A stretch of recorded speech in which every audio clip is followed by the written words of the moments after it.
நடந்த விஷயம் வேறு, இங்க நடக்கிற விஷயம் வேறுங்க. மணிக்கு அந்த கூட்டம் தொடங்கியது. கொட்டுகிற பெருமழை வெளியிலே. உள்ளே உட்கார்ந்து விவாதித்துக் கொண்டிருக்கிற போது அண்ணன் ஓபிஎஸ் அவர்கள் தொலைபேசி மூலமாக எனக்கு கருத்து தெரிவித்தார்கள். நாளைய பொதுக்குழுவை அமைதியாக இப்போது இருக்கிற விதமாகவே ஒருங்கிணைப்பாளர் நான் என்றும் இணை ஒருங்கிணைப்பாளர் அவர் என்றும் இருக்கிற எதையும் மாற்றாமல் பொதுக்குழுவை அமைதியாக முடித்துவிட வேண்டும் என்கின்ற அந்த கோரிக்கை.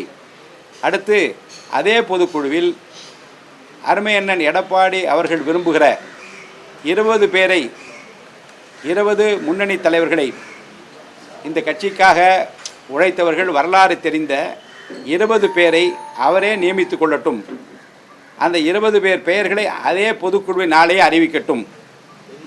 அதற்கு அடுத்து பொதுக்குழு முடிந்தவுடன் இந்த 20 பேரும் கூடி இந்த கட்சியை இன்னும் வலு சேர்த்து நடத்துவதற்கு ஒற்றை தலைமைதான் வேண்டும் என்று முடிவெடுத்து 20 பேரும் ஏகோபித்த முறிவை சொன்னால் நான் உடனடியாக கையெழுத்து போட தயாராக இருக்கிறேன். இனி வருங்காலத்தில் வழிகாட்டுதல் குழு என்று நியமிக்கப்பட்டிருக்கிற அந்த 20 பேரும் என்னென்ன முடிவெடுக்கின்றார்களோ அதற்கெல்லாம் நான் கட்டுப்பட தயாராக இருக்கிறேன் என்பதைத்தான் நான் இப்போது முன்வைக்கின்றேன், சொல்லிவிடுங்கள் என்று என்னிடம் சொன்னார். அதை நான் சொன்னேன். ஆனால் வருகின்ற முன்னாள் அமைச்சர்கள் அதில் மாறுபட்ட கருத்து கொண்டு அவர்களும் தொலைபேசியிலே அவர்கள் தொடர்பு கொண்டார்கள். எங்களிடம் பேசுகிற போது பொருளாளர் பதவி வேண்டுமானால் தரலாம், அவைத்தலைவர் தரலாம் என்றெல்லாம் சொன்னார்கள். நாங்கள் அதற்கு ஒப்புக்கொள்ளவில்லை. ஏனென்றால் கட்சியினுடைய நிர்வாக குழு கூடி, பொதுக்குழு கூடி, ஒருங்கிணைப்பாளர் இணை ஒருங்கிணைப்பாளர் என்று வைத்துவிட்டு 2 பேரும் அடிப்படை உறுப்பினர்களால் தேர்ந்தெடுக்கப்பட்டு சட்ட விதிக்கு உட்பட்டு தேர்தலெல்லாம் முடிந்து கேக்கு ஊட்டி செங்கோலை கையிலே பிடித்து கொண்டு மகுடம் சூட்டி கொண்டு புகைப்படம் எடுத்துக்கொண்டு 5 மாதத்துக்குள்ளாகவே இது மாறுதல் என்று சொன்னால் ஏற்றுக்கொள்ள இயலாது.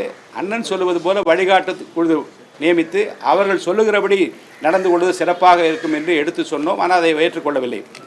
அதற்கு பின்னாலே நடந்தது உங்களுக்கு தெரியும்.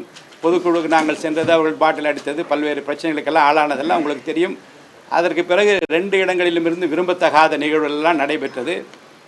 பொதுமக்கள் முகம் சுளிக்கின்ற அளவுக்கு பல்வேறு நிகழ்வுகள் நடந்ததை பற்றியெல்லாம் உங்களுக்கு நன்றாக தெரியும். நான் விளக்கமாக இப்போது நான் சொல்ல தேவையில்லை. எங்களை பொறுத்த வரைக்கும் அடிப்படை உறுப்பினர்களின் விருப்பத்தை நிறைவேற்றுவது ஒன்றுதான் எங்கள் குறிக்கோள். அதை தாண்டி எங்களுக்கு எந்த வேலையிலும் நாங்கள் இறங்கவில்லை. எங்களை பொறுத்த வரைக்கும் ஒன்றை சிந்தித்து பார்த்தோம். இணைப்புக்கு தடையாக இருப்பது என்று சொன்னால் யார் யார் எந்த பதவியில் உட்கார வேண்டும், எப்படி இருக்க வேண்டும் என்பதை பற்றி விவாதிக்க வேண்டும். அப்போ 4 பேர் உட்கார்ந்து பேசினால்தான் அது முடியும். அதற்குரிய உகந்த சூழ்நிலையை நாங்கள் எதிர்பார்த்து கொண்டிருக்கிறோம். அடுத்து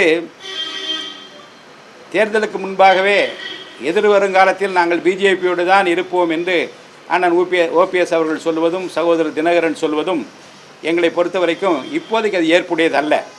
4 பேரும் உட்கார்ந்து பேசி ஒரு முடிவெடுத்து இணைந்த பிறகு கழகத்தினுடைய செயற்குழுவும் பொதுக்குழுவும் கூடி, கழகத்தினுடைய பொதுக்குழுவும் செயற்குழுவும் இணைந்த பிறகு கூடுகிற அந்த கூட்டத்தில் எந்த கட்சியோடு எப்படி கூட்டு சேர்வது என்பதை பற்றி பொதுக்குழுவும் செயற்குழு எடுக்கிற முடிவாக இருக்க வேண்டும் என்பதை அடிப்படையாக வைத்துக்கொண்டால் யாருக்கு எந்த விதமான கவலையும் இருக்காது.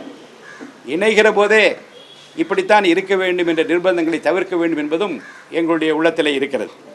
அடுத்து இணைகிற போது எல்லோரையும் கௌரவப்படுத்துகின்ற விதத்தில் யாருக்கும் சங்கடம் ஏற்படாமல் இயக்கம் வளர வேண்டும், இந்த இயக்கம் நிலைக்க வேண்டும், புரட்சித் தலைவர் விரும்பியதும் புரட்சித் தலைவி அம்மா விரும்பியது நடக்க வேண்டும் என்பதை தவிர வேறு எந்த கோணத்திலும் சிந்திக்கக்கூடாது. ஏனென்றால் எந்த தியாகமும் செய்வதற்கு தயார் என்று அண்ணன் ஓபிஎஸ் அவர்கள் சொல்லிவிட்டார்கள். எல்லோரும் இணைய வேண்டும் என்று சகோதரி சசிகலா அவர்கள் சொல்லிவிட்டார்கள். நான் தனியாக கட்சி நடத்துகிறேன். நான் கேள்விப்படுவது அருமை சகோதரர் தினகரன் அவர்கள் ஒருவேளை பின்னாளில் இணைப்புக்கு சாத்தியமில்லை என்று சொன்னாலும் ஒரு தனி கட்சி நடத்துகின்ற காரணத்தினாலே ஒரு கூட்டணி வைத்துக் கொள்வது போன்ற நிலைமையை கூட உருவாக்குவதற்கான முயற்சிகளில் இறங்கலாம். ஆக அனைத்து இந்திய அண்ணா திராவிட முன்னேற்ற கழகத்தினுடைய வாக்குகள் சிதறக்கூடாது, அது சிந்தக்கூடாது. அதை ஒற்றுமைப்படுத்துவதன் மூலமாகத்தான் அதை ஏற்படுத்த வேண்டும் என்று நாங்கள் விரும்புகின்றோம்.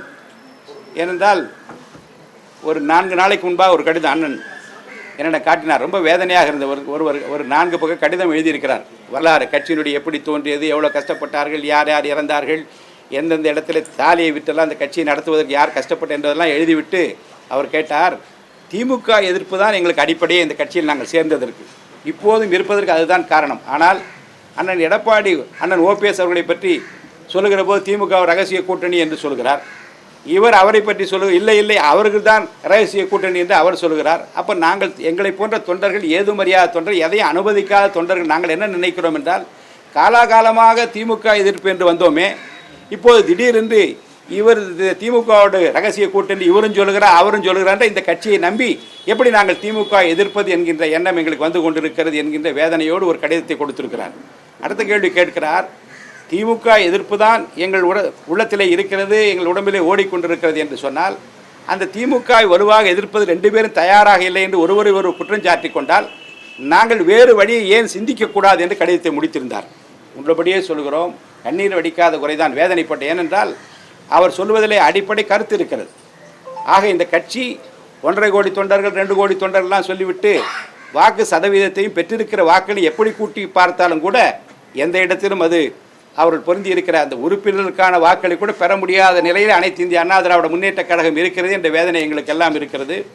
வாக்குகள் குறைந்து கொண்டு வருவது ஒரு எச்சரிக்கையாக எடுத்துக்கொள்ள வேண்டும்.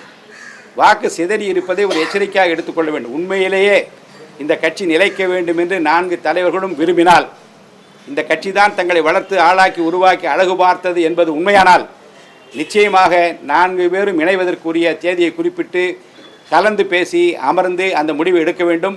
அப்படி அவர்கள் எடுக்குவதற்கு கால தாமதப்படுத்துவார்களேயானால், தமிழ்நாடு முழுவதும் இருக்கிற இந்த உணர்வுள்ள தொண்டர்கள், நாங்கள் சொல்லுகிற இந்த கோரிக்கை அனைவரும் ஒன்றுபட வேண்டும் என்கிற கோரிக்கையை வலியுறுத்துகிற தொண்டர்கள் திரளுகிற நிலைமை உருவாகும்.